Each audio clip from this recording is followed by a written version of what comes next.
हर बार ही तो मौसम औसम नहीं होता, कुछ घट जाता है जब प्रिकॉशन नहीं होता। किसी महिला के ब्यूटी किट में झांक कर देख लो, महीने के आखिर में फेस का लोशन नहीं होता।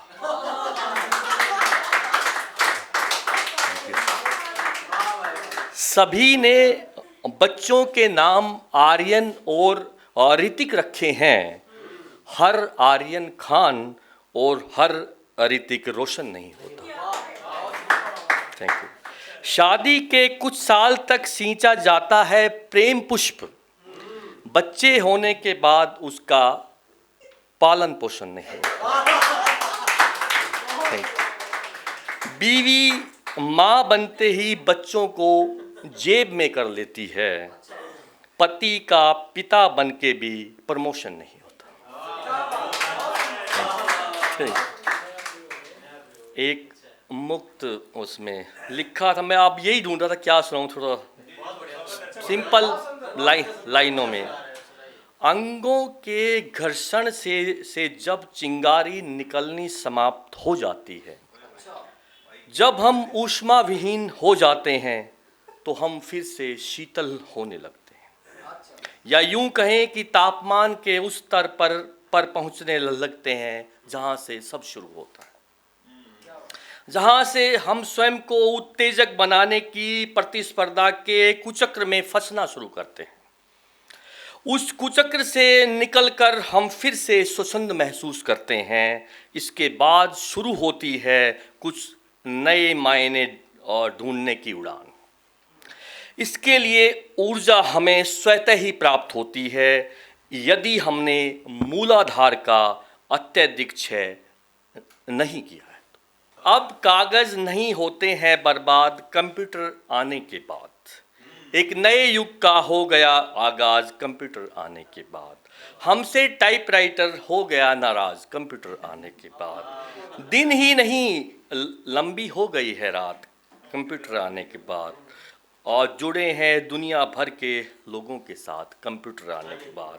लिखते रहते हैं सब और बेतुके और जज्बात कंप्यूटर आने के बाद। एक कॉमेडी है तो फिर कॉमेडी सुना देता हूँ आपको, थोड़ा गांव का उस हिसाब से। परी के जैसा बहू का परिधान है, कैसे काटेगी खेत में जो धान है। फार्म हाउस समझकर खेत आई है, मगर उसे कुछ आता नहीं काम है। हाथ में है पर्स, पर्स में लिप बाम है, उसके बेपरवाह अंदाज को सलाम है। नहीं ले गई खेत में छाछ की डोली, हाँ तो बहू का डोली ही नाम है।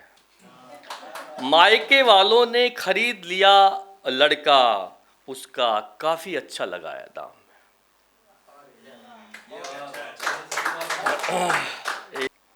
कल फिर कुछ ख्याल परोसे जाएंगे, कल फिर कुछ गाल पे बोसे आएंगे, कल फिर कुछ हिस्से में धोखे आएंगे, अपनों पे ही करके वो भरोसे आएंगे। आखिर हम कितनी बार टोके जाएंगे, खुलकर बोलने के कब मौके आएंगे। Thank you. जिंदगी कब आएगा तेरा आखिरी सफर, हम बस जब उसमें फिर सोते जाएंगे।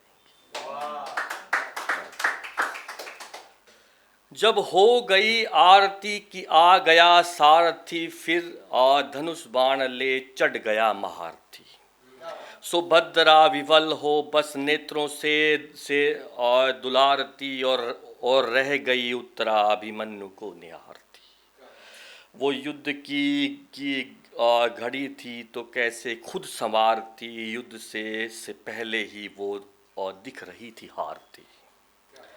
आज युद्ध की संरचना थी नए प्रकार की, आहट ना मिल पाएगी आज किसी वार की। मुंह खोल के रणभेरियां दिख रही चिंगाड़ थी, मयान से तलवारें भी थी मुख रही उगाड़ती।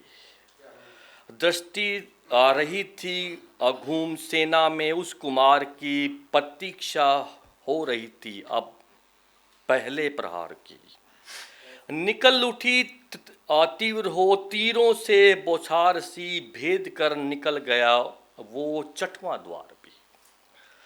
था सातवां कठिन बड़ा, सेना बड़ी अपार थी, क्या झेल पाएगा वो उनके वार भी। लो हो गया निहत्था अब गिरी तलवार भी, शुरू हो गए थे अब रिपुओं के वार भी।